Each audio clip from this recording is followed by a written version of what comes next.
2025 সালে যে সমস্ত স্টুডেন্টরা মাধ্যমিক পরীক্ষা দিয়েছিলে তোমরা তো ইতিমধ্যে জেনে গেছো যে মধ্যশিক্ষা পর্ষদ যে নোটিশ দিয়ে তোমাদের জানিয়ে দিয়েছে যে তোমাদের রেজাল্ট কবে 2রা মে সাংবাদিক সম্মেলনের মাধ্যমে কিন্তু সকাল 9টার সময় তোমাদের রেজাল্ট কিন্তু প্রকাশ করা হবে এবং সেই রেজাল্ট তোমরা কিন্তু ওয়েবসাইটে দেখতে পারবে 9:45 পর থেকে।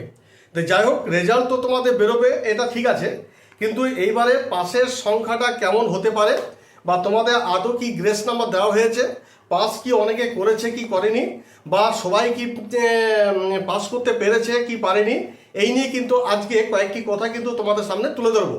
সুতরাং যে সমস্ত স্টুডেন্টরা মাধ্যমিক পরীক্ষা দিয়েছ 2025 সালে, তোমরা যদি এই ভিডিওটি দেখে থাকো তাহলে প্রথম থেকে শেষ পর্যন্ত দেখো। ভালো লেগে থাকলে অবশ্যই কিন্তু একটা সাবস্ক্রাইব এবং লাইক করে দিও, আর পাশে থাকা বেল আইকনটিকে প্রেস করতে একেবারে ভুলো না।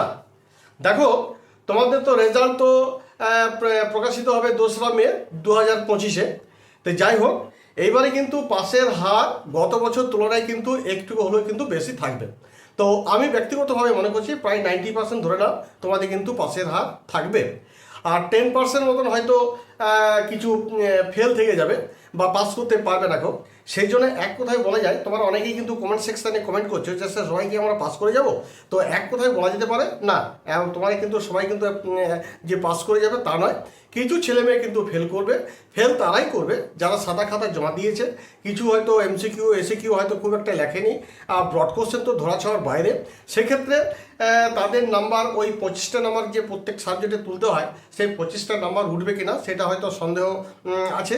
সেই জন্য যারা কিছুই লেখেনি বলতে গেলে তারা কিন্তু পাস করতে পারবে না।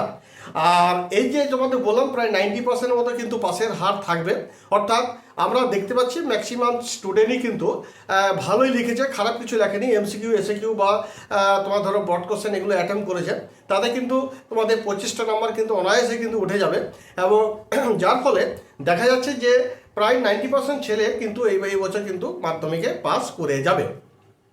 এবার কিছু কিছু ছেলে মেয়ের মধ্যে অনেকের টেনশন আছে, অনেকে বলতে চাইছে স্যার আমাদের 25টা নাম্বার উঠবে না, আমাদেরকে কি গ্রেস নাম্বার দেওয়া হবে? এইটা একটা হচ্ছে তোমাদের যে প্রশ্ন, সেটাও আমি বলি। দেখো, তোমাদের ধরো স্কুল তরফ থেকে যেটা প্রজেক্টই বলো বা তোমার ধরো ওরাল টেস্টই বলো, যাই বলো না কেন, 10 নাম্বার কিন্তু প্রত্যেকটা সাবজেক্টে থাকে। তো আশা করি যে প্রত্যেকটা সাবজেক্টে কিন্তু 10 নাম্বার করে কিন্তু প্রজেক্ট বা তোমাদের ওরাল টেস্ট যেটা থাকে সেটা কিন্তু দিয়ে দেবে, কারণ কোনো স্কুলে কিন্তু চায় না যে আমাদের স্কুলের ছেলেমেয়েরা ফেল করে যায়। সেই জন্য স্কুলের তরফ থেকে বা স্কুলের হাতে যে 10 নাম্বার থাকে সেটা কিন্তু দেখা যায় যে 10-এ 10 কিন্তু দিয়ে দেয়। তাহলে তোমাদের যে প্রত্যেকটা সাবজেক্টে যে 25 নাম্বার করে তুলতে হবে, তো 10 নাম্বার যদি এইখানে যদি চলে আসে, তাহলে এবার লিখিত পরীক্ষায় তোমাদের কিন্তু আরও কিন্তু 15টা নাম্বার যদি তুলতে পারো, 10 আর এদিকে লিখিত পরীক্ষায় যদি 15 তো 25, তাহলে কিন্তু তোমার কিন্তু পাস করে যাবে। কিন্তু এইখানেও কিন্তু অনেক স্টুডেন্টের মধ্যে যেটা কনফিউজ আছে যে স্যার আমরা 10 পাবো, কে বলছে 9 পাবো, কে বলছে 11 পাবো বা 12 পাবো, 15 নাম্বার তুলতে পারবো না, সেক্ষেত্রে কি আমরা পাস করতে পারবো? এই নিয়ে কিন্তু তোমাদের কমেন্ট সেকশন অনেকেই কমেন্ট করছো বা তোমরা জানতে চেয়েছো। তো দেখো, এই বছর কেন প্রতি বছরই কিন্তু গ্রেস নাম্বার দিয়ে কিন্তু পাস করে দেওয়া হয়। যদি তোমরা প্রজেক্ট থেকে বা স্কুল থেকে যে নাম্বারটা থাকে সেটা যদি 10-এ 10 পেয়ে যাও, আর লিখিত পরীক্ষায় যে কোনো সাবজেক্টের লিখিত পরীক্ষায় কোনো কারণে যদি দেখা গেল 11 হোক বা 12 নাম্বার পাচ্ছ, তাহলে সেক্ষেত্রে আরও 4 নাম্বার বা 3 নাম্বার এরকম কিন্তু একটা শর্টেজ হয়ে যায়। সেক্ষেত্রে আমি বলবো 3 নাম্বার 4 নাম্বার তোমাদের কিন্তু গ্রেস নাম্বার দিয়ে কিন্তু সেই সাবজেক্টে কিন্তু পাস করিয়ে দেবে বা করানো হয়েছে। তোমরা কিন্তু যেটা মে মাসের 2 তারিখে রেজাল্ট ফলাফলে কিন্তু সেটা দেখতে পারবে। অর্থাৎ যে সমস্ত স্টুডেন্টরা 2-4 নম্বরের জন্য হয়তো রিটিন পরীক্ষায় হয়তো 15 নম্বর তুলতে পারছো না, কেউ হয়তো 10-এ 10 পেয়ে গেছে তোমার ওরাল টেস্টে বা স্কুল থেকে, কিন্তু এইখানে রিটিন পরীক্ষায় 15 নম্বর তুলতে গিয়ে যদি দেখা যায় 11 বা 12 পাচ্ছ, হ্যাঁ, তাহলে সেক্ষেত্রে দেখো তোমাদের কিন্তু 2-3 নম্বর দিয়ে কিন্তু গ্রেস নাম্বার দিয়ে কিন্তু তোমার পাস করে যাবে। এবার অনেকেই কিন্তু কমেন্ট সেকশনে কমেন্ট করছে যে প্রত্যেকটা সাবজেক্টে কি 2-3 নম্বর করে গ্রেস নাম্বার দেওয়া হয়। একদম অবভিয়াসলি মানে প্রত্যেকটা সাবজেক্টে দেওয়া হয়। যদি দেখা যায় প্রত্যেকটা সাবজেক্ট 2-3 নাম্বার করে দরকার পড়ছে, তাহলে কিন্তু তোমরা কিন্তু 2-3 নাম্বার করে গ্রেস নাম্বার দিয়ে কিন্তু পাস করে যাবে।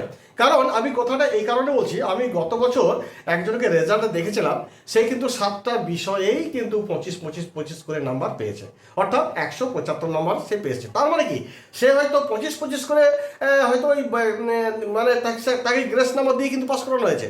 হয়তো দেখা যাচ্ছে স্কুল তরফ থেকে হয়তো 10-এ 10 পেয়েছে, আর অন্য সাবজেক্টগুলো দেখা যাচ্ছে কোনোটা 12 পেয়েছে, কোনোটা 13 পেয়েছে, কোনোটা 11 পেয়েছে। হ্যাঁ, এরকম করে করে কিন্তু তাকে গ্রেস নাম্বার দিয়ে কিন্তু 25 করে কিন্তু পাস করিয়ে দেওয়া হয়েছে। অতএব তোমার চিন্তার কোনো কারণ নেই, প্রত্যেকটা সাবজেক্টে কিন্তু গ্রেস নাম্বার দেওয়া হয় এবং গ্রেস নাম্বার পাবে। কিন্তু এখানে কিন্তু একটা কথা বলে রাখা দরকার, যে গ্রেস নাম্বার যে তোমাকে দিতেই হবে এটা কিন্তু কোনো বাধ্যতামূলক নয়। অ্যাকচুয়ালি যে গ্রেস নাম্বার দেয় এই কারণে যে কোনো একটা স্টুডেন্ট 2-3 নম্বরের জন্য এই সাবজেক্টটা ফেল করে যাচ্ছে, সেক্ষেত্রে জন্য স্যাররা কী করে মানবতা খাতিরে তাকে পাস করানোর জন্য এই গ্রেস নাম্বারটা দেওয়া হয়। এবার অনেকে প্রশ্ন আছে, অনেকে কমেন্ট সেকশনে কমেন্ট এটাও করছিল, স্যার 5 নাম্বার বা 6 নাম্বার কি গ্রেস দেওয়া হয়? দেখো, এই ক্ষেত্রে কিন্তু 5 নাম্বারও কিন্তু গ্রেস দেওয়া হয়। তবে কখন দেওয়া হয়?